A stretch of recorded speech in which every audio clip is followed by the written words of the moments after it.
Welcome to Esther worship channel.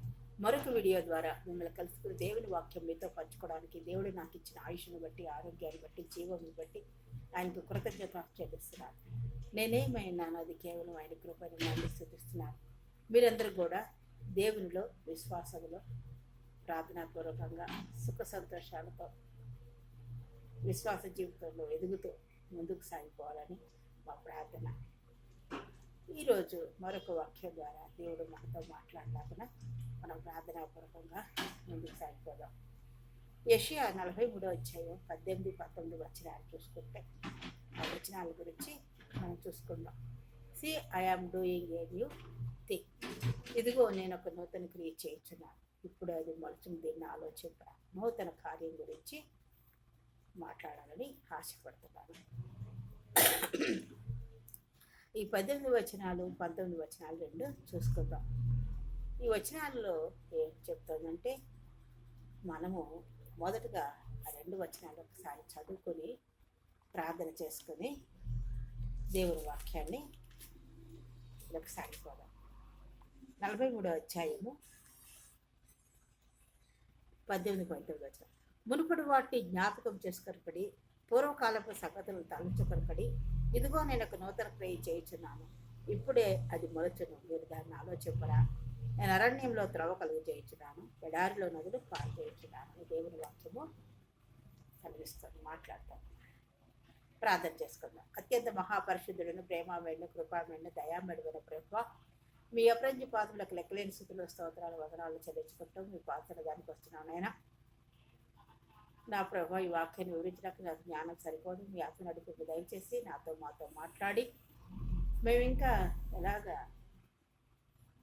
నీ నూతన క్రియ గురించి మేము ఎలాగ మా జీవితాల్లో అనేకమైనవి ఉంటున్నాయి, వాటిని ఎలా పొందుకోవాలో మాకు నేర్పించి విశ్వాసంలో కొనసాగించి మేము అడిగి పొందుకునే కృపని గురించి మీరే సహాయం చేసి మహిపదమని, మీరే మాతో మాట్లాడమని మీ ప్రియకుమారుడు మా రక్షకుడైన యేసుక్రీస్తు వారికి నీ పదాలు బట్టి అతిమిక్కులడంగా ఏడుకొచ్చున్నాం తండ్రి. ఆమె. ఈ వచనాలు ఏం చెప్తున్నాయంటే, మనలో చాలామంది అంటే మనము నూతన కార్యాల గురించి ఎదురు చూస్తూ ఉంటాం, దేవుడిని అడుగుతూ ఉంటాం. మన జీవితంలో అనేకమైన అవసరతలు, అనేకమైన క్లిష్ట పరిస్థితులు, అనేకమైన కష్టాలు, కన్నీళ్ళు, వేదనలు, మనం చాలా వాటి గురించి సమస్యలను ప్రార్థన చేస్తూ ఉంటాము. వాటికి జవాబు రానప్పుడు మనం కృంగిపోతూ ఉంటాం అన్నమాట.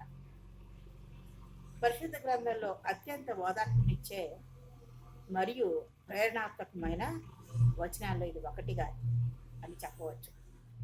ఏమంటున్నాడు దేవుడు? దేవుని వాక్యం ఏం సెలవిస్తుందంటే, పాత జ్ఞాపకాలను, బాధలను వదిలివేసి దేవుడు మన జీవితంలో చేయబోయే క్రొత్త కార్యాలను, అద్భుతాలను స్వీకరించాలి. వాటి గురించి ఎదురు చూడాలి, స్వీకరించాలని ఇది పిలుపునిస్తోంది. మన జీవితంలో గడిచిన సంవత్సరాల్లో కానీ, గడిచిన కాలంలో కానీ అనేకమైన వాటిని గుర్తు చేసుకుంటూ పాత జ్ఞాపకాలను, బాధలను వదిలివేసేసి మన జీవితంలో చేయబోయే క్రొత్త కార్యాల గురించి ఎదురు చూడాలని వాక్యము సెలవిస్తోంది. 18వ వచనం, గతాన్ని వదిలివేయడం అంటే మునుపటి వాటిని జ్ఞాపకం చేసుకొని కూడా అంటున్నాడు కదా. పూర్వకాలకు జరిగిపోయిన సంగతులను తలంచుకోవద్దు. మన గతంలోని అపజయాలు, వైఫల్యాలు, అనేకమైన సంఘటనలు, అవన్నీ విజయాలు, అపజయాలు అవన్నీ మర్చిపోయి పశ్చాత్తాపడి, లేదా గతంలో దేవుడు చేసిన అద్భుతాలను పట్టుకొని వాటిలోనే ఉండిపోవద్దు. గతంలో జరిగిన వాటినే తలంచుకొని అవే పట్టుకుని వాటిలో ఉండిపోకుండా ఉండి పాత గాయాలు లేదా పాత విజయాలు మనల్ని ముందుకు సాగకుండా అడ్డుకుంటాయి. కాబట్టి వాటిలోనే ఉండిపోవద్దని సెలవిస్తున్నాయి మాట. వాటిని జ్ఞాపకం చేసుకోవడం మానేయాలి. వాటిని జ్ఞాపకం చేసుకోవడం, కృతజ్ఞత చెల్లించాలి. అవి చేసావు అద్భుతాలు ప్రభువా, కొత్తవి కూడా నువ్వు చేస్తావని మనం దాన్ని బట్టి స్తుతించాలి. కానీ అందులోనే ఉండిపోకూడదు. వాటిని జ్ఞాపకం చేసుకోవడం మానేయాలంటే మానేసి అవి జ్ఞాపకం చేసుకోవటం, కృతజ్ఞత చెల్లిస్తూ కొత్త వాటి గురించి ఎదురు చూస్తూ ఉండాలని ఈ వాక్యం ద్వారా మనం హెచ్చరింపడుతున్నాం. నేను నా జీవితాల్లో మరి పాత వాటినే తలుచుకుంటూ, నేను ఇదివరకు ఇలా ఉన్నాను, ఇదివరకు ఎంతో విజయం పొందాను, ఎన్నో అద్భుత కార్యాలు చూశాను, ఇప్పుడు జరగటం లేదు అనేసి చింతపడుతున్నావా? ఆ విజయాలు తలుచుకుంటూ బాధపడుతున్నావా? కొత్త వాటి గురించి ఎదురు చూస్తూ ఇంకను ఓర్పు కలిగి సహనంతో ప్రార్థన చేస్తున్నావా మనం పరీక్షించుకోవాల్సిన వారమై ఉన్నాం. 2వ వచనం అంటే 19వ వచనం ఏం చేస్తాం? దేవుని కృతకార్యం. ఇదిగో నేను నూతన క్రియ చేయుచున్నాను, ఇప్పుడే అది మొలుచును, మీరు దాన్ని ఆలోచింపరా అన్నాడు. అంటే ఆయన కృత కార్యం చేయడానికి ఎప్పుడూ నూతనంగా ఆయన కృప పుడుతుంది, నూతన కార్యం చేస్తాడు ఆయన. దాని గురించి ఆలోచిస్తున్నామా? అరణ్యంలో త్రవ కలగజేయుచున్నాను, ఎడారిలో నదులు పారు చేయుచున్నాను అంటున్నాడు. అంటే దేవుడు మన జీవితంలో ఎల్లప్పుడూ ఏదో ఒక నూతన కార్యాన్ని, క్రొత్త మార్పును చేయడానికి సిద్ధంగానే ఉంటాడు. ఎప్పుడు కొత్త కార్యం చేయడానికి, క్రొత్త మార్పులు చేయడానికి ఆయన మన జీవితాల్లో కొత్తవి చేయడానికి ఆయన ఎప్పుడు సిద్ధంగా ఉంటాడు. అరణ్యం అంటే దారి లేని ప్రదేశం, ఎటుతోచని ప్రదేశం, ఎండిపోయిన ప్రదేశం, అసాధ్యమైన ప్రదేశాలు, నిరాశాజనక పరిస్థితుల్లో కూడా అలాంటి పరిస్థితులు మాట అరణ్య జీవితం అంటే ఎడారి లాంటి జీవితం, ఎండిపోయిన ప్రదేశం, అసాధ్యమైన జీవితం, అసాధ్యమైన కార్యాలు, నిరాశాజనకమైన పరిస్థితులు, నిట్టూర్పులతో నిండిపోయిన జీవితం. అలాంటి పరిస్థితుల్లో దేవుడు ఊహించని విధంగా, మన ఊహకు అందని విధంగా కొత్త మార్గాన్ని, కొత్త జీవజలాలని, నదులను సృష్టిస్తాడని జీవితానికి అన్వయించుకోవాలి. ఈ వాక్యం మన జీవితాలకి అన్వయించుకోవాలన్నమాట. మనం ఏం చేయాలి? అలా ఉండాలంటే నమ్మకం ఉంచాలి. మరి నమ్మకం ఉంచుతున్నామా? ఇలాంటి పరిస్థితుల్లో మనం ఎండిపోయిన స్థితుల్లో, అసాధ్యమైన పరిస్థితుల్లో, నిరాశజనక పరిస్థితుల్లో, అసాధ్యమైన కార్యాల గురించి దేవుడు చేస్తాడు, దేవుడు మార్గాన్ని సరళం చేస్తాడని నమ్మకం కలిగి ఉన్నామా? ఓర్పును కలిగి ఉన్నామా? సహనం కలిగి ఉన్నామా అని మనం పరిశీలించుకోవాల్సిన వారమే ఉన్నాం.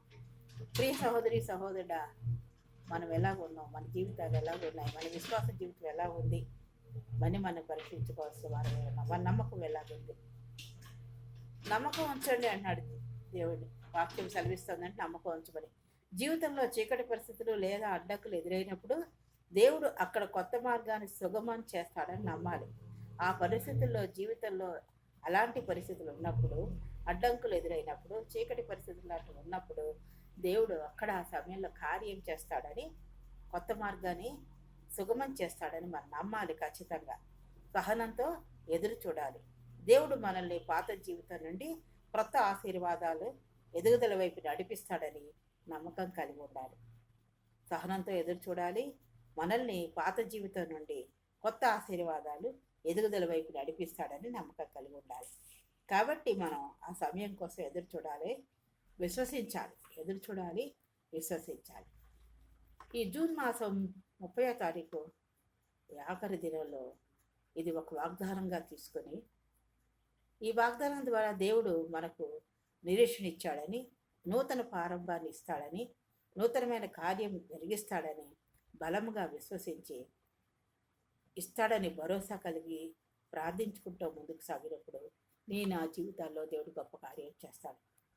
దానికి మనం చేయవలసిందంటే గతాన్ని మర్చిపోవాలి. పాత విజయాలు కానీ, అపజయాలు కానీ మర్చిపోయి ఆయన చేసిన కార్యాలను, పాత వాటిని జ్ఞాపకం చేసుకుంటూ, విజయాలను జ్ఞాపకం చేసుకుంటూ, స్తుతిస్తూ, అవన్నీ విడిచిపెడుతూ నిరీక్షణ కలిగి, ఆయనలో నిరీక్షణ కలిగి, కొత్త వాటిని చేస్తాడని నిరీక్షణ కలిగి ప్రార్థనాపూర్వకంగా ప్రార్థన చేయాలంటే సహనం కావాలి. సహనంతో, ఓర్పుతో, విశ్వాసం ఉంచాలి. నమ్మకం కలిగి మనం ప్రార్థన చేసినప్పుడు దేవుడు గొప్ప కార్యాలు, నూతన కార్యాలు చేస్తాడని ఈ వాక్యం ద్వారా మనం హెచ్చరింపబడుతున్నాం. కాబట్టి ఎంత మాత్రం నిరాశపడద్దు, నిస్పృహ చెందద్దు, విశ్వాసం కోల్పోవద్దు, నమ్మకాన్ని కోల్పోకుండా దేవుడు ఒక నూతన కార్యం, అద్భుత కార్యం చేస్తాడని నమ్మకం కలిగి ప్రార్థిస్తూ ముందుకు సాగిపోతూ నా జీవితాల్లో కొనసాగింపుతో, విశ్వాసంతో కొనసాగింపుతో ప్రార్థన చేస్తున్నప్పుడు దేవుడు తప్పనిసరిగా నూతన కార్యం చేస్తాడు. అది ఎలాంటి పరిస్థితి అయినా సరే, ఆరోగ్యమా, ఉద్యోగమా, ఉద్యోగంలో పర్మనెంటా, సంతానమా, ఆర్థిక పరిస్థితి ఏదైనప్పటికీ, అది ఎలాంటి కోరిక అయినప్పటికీ, ఎలాంటి విజ్ఞాపన అయినప్పటికీ, ఎలాంటి నిరీక్షణ కలిగి ఉన్నావో, ఎలాంటి కార్యం గురించి ఎదురు చూస్తున్నావో దేవుడు తప్పనిసరిగా చేస్తాడు. నమ్మకం కలిగి ప్రార్థిస్తున్నప్పుడు దేవుడు గొప్ప కార్యం చేస్తాడు. కాబట్టి అటువంటి విశ్వాసంతో ముందుకు సాగిపోవాలని కోరుతూ ఈ వాక్యాన్ని నేను ముగిస్తున్నాను. దేవుడి వాక్యము దీవించుగాక. నా చెల్లి ప్రార్థన చేసుకున్నాం. అత్యంత మహాపరిశుద్ధులను, ప్రేమామయుడును, కృపామయుడును, దయామయుడైన ప్రభువా, మీ అపరంజి పాదములకు లెక్కలేని స్థుతులు స్తోత్రాలు చెల్లించుకుంటూ మరొకసారి మీ పాత్రలకు వచ్చిన ఆయన నూతన కార్యం గురించి మీరు వివరించిన విధానం బట్టి వందనాలు ఆయన క్లుప్తంగా మాకు ఇచ్చిన కొన్ని హెచ్చరికలను బట్టి మీకు వందనాలు చెల్లించుకుంటున్నాం తండ్రి. మేము ఎలా ప్రార్థన చేయాలో, ఎలాగ మేము నిరీక్షణ కలిగి, సహనం కలిగి, నమ్మకం కలిగి, విశ్వాసంతో ప్రార్థన చేయాలో మమ్మల్ని హెచ్చరించి బలపరిచినందుకు మీకే వందనాలు స్తోత్రాలు చెల్లించుకుంటాం. అలాంటి విశ్వాస ప్రయాణంలో మేము ముందుకు సాగిపోయే కృపని గురించి మీరే సహాయం చేసి మహింపదమని మీ ప్రియకుమారుడు పరక్షకుడు నేను యేసుక్రీస్తు వారికి నీ పదాలు పట్టుకుని అతి వ్యక్తులను వేడుకొచ్చినాం తండ్రి. ఆమె మీరు నన్ను ఎంతగానో ప్రోత్సహిస్తూ బలపరుస్తూ ఆదరిస్తున్నందుకు వందనాలు.